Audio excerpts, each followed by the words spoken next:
Oi, Isabela, tudo bom? Vamos resolver aqui essa tua questão, tá? Ela fala assim: uma espira retangular está imersa em um campo magnético perpendicular ao seu plano. O lado direito da espira pode mover-se sem perder o contato elétrico com a espira, conforme a figura seguinte.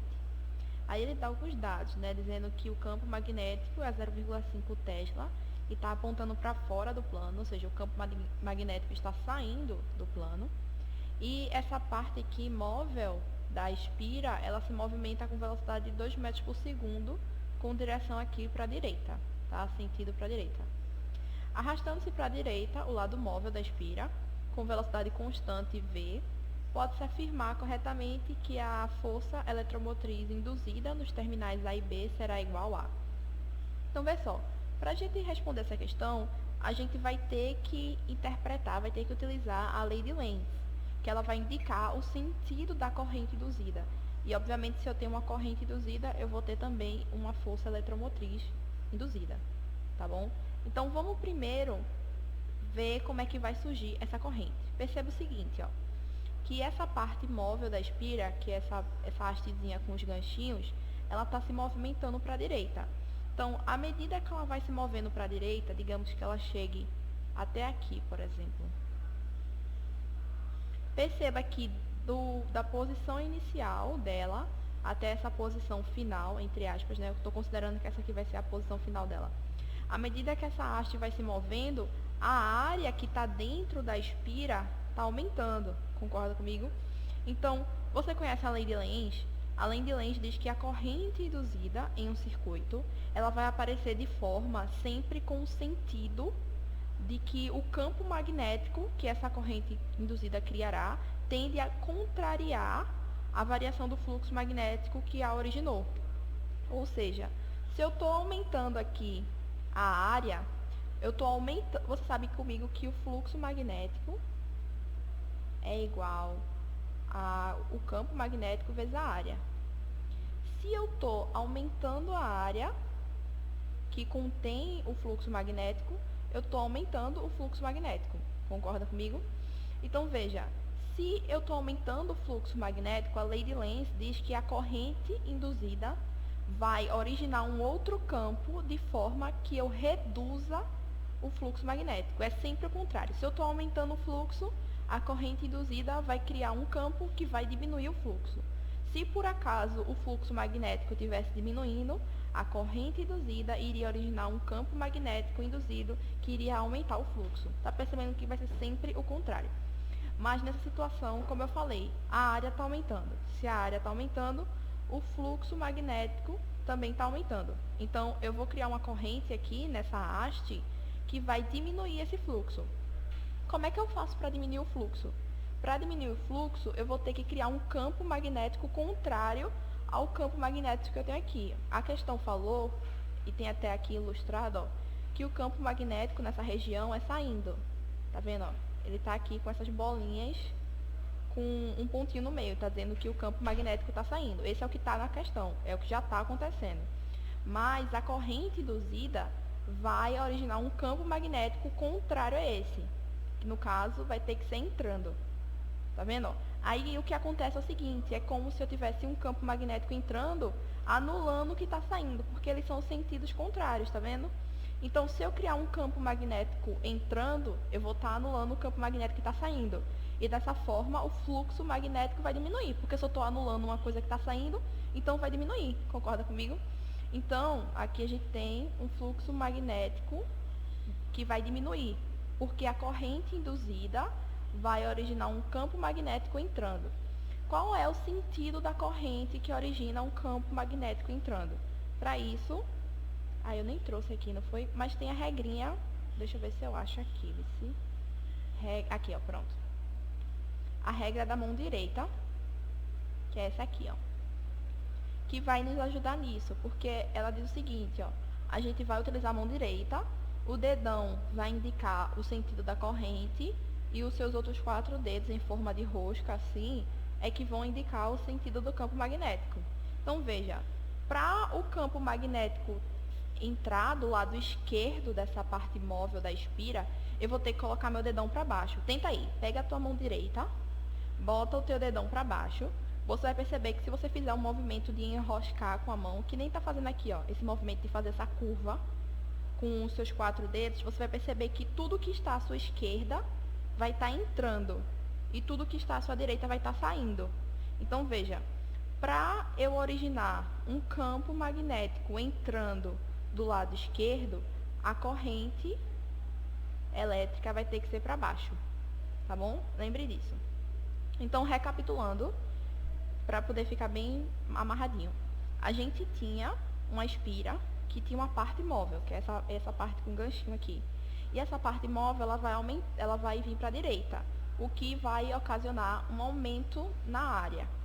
Se eu estou aumentando a área que passa um campo magnético, eu estou aumentando o fluxo magnético. Só que, de acordo com a lei de Lenz, se eu estou aumentando o fluxo magnético, a corrente induzida vai ter que originar um campo magnético que vai diminuir o fluxo magnético. Então, se o fluxo magnético era saindo, eu vou criar um campo magnético entrando para poder anular o que está saindo. E assim diminuir o fluxo magnético, tá bom?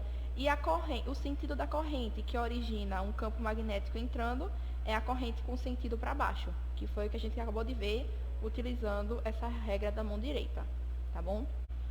Então, ok, a gente conseguiu identificar o sentido da corrente. Mas no que isso vai me ser útil? Se a gente olhar aqui as opções, ele pede para a gente determinar o sentido da corrente, ou então determinar o sinal do terminal. Por exemplo, aqui diz que o terminal A é positivo, e aqui diz que é negativo, e aqui diz que é positivo. Então, a gente tem que identificar isso. Vê só, quando a gente estuda a corrente elétrica, a gente considera a corrente elétrica como sentido convencional. Esse sentido convencional é o sentido das cargas positivas.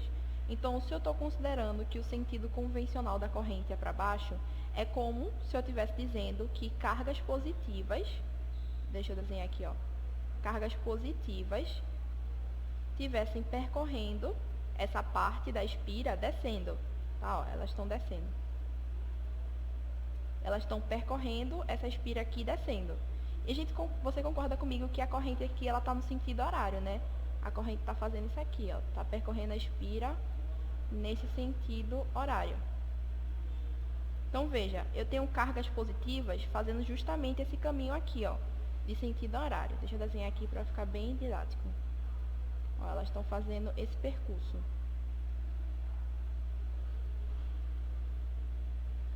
Tá vendo? Se as cargas positivas estão fazendo esse percurso, as cargas negativas, que são realmente o que são transportadas na corrente, porque na vida real, na realidade mesmo, o que forma a corrente elétrica são cargas negativas, não são cargas positivas, não vão ser prótons, né, que vão formar uma corrente elétrica, são cargas negativas. Mas quando a gente estuda a física teórica assim, a gente considera como se o fluxo de corrente elétrica fossem cargas positivas, tá? Mas na realidade são cargas negativas. Então, se eu estou dizendo que o sentido convencional da corrente é para baixo, eu estou dizendo que eu tenho cargas positivas correndo para baixo. E eu também estou dizendo que eu tenho cargas negativas no sentido contrário, que é para cima. Eu sei que isso pode parecer confuso, mas é isso, tá? Então, sempre que você tiver o sentido da corrente, por exemplo, nessa questão, o sentido da corrente é para baixo. Então, eu estou dizendo que a corrente tem cargas positivas exatamente no mesmo sentido que essa corrente. Mas a gente sabe que na realidade não são cargas positivas que percorrem a corrente, são cargas negativas. E o sentido das cargas negativas é contrário ao sentido da corrente convencional que a gente utiliza. Então, na verdade, na realidade, o que eu tenho são cargas negativas percorrendo no sentido contrário, tá? Exatamente assim, ó. As correntes, as cargas negativas, elas vêm assim. Tá? Elas estão fazendo, no caso, o sentido anti-horário. Então, utilizando essa informação, eu vou conseguir determinar a carga ou o sinal que vou ter nesses terminais. Por exemplo, onde eu tenho maior concentração de cargas negativas, eu vou ter um terminal negativo. Perceba que as cargas negativas, elas estão indo aqui, ó, no sentido do terminal B. Tá vendo? Então, eu sei que o terminal B tem carga negativa, porque tem uma concentração maior de cargas negativas. E como as cargas negativas estão como se estivessem saindo do terminal A, ou seja, o terminal A tem uma menor concentração de cargas negativas, então ele ficou positivo. Se ele tem falta de negativo, ele fica positivo, tá?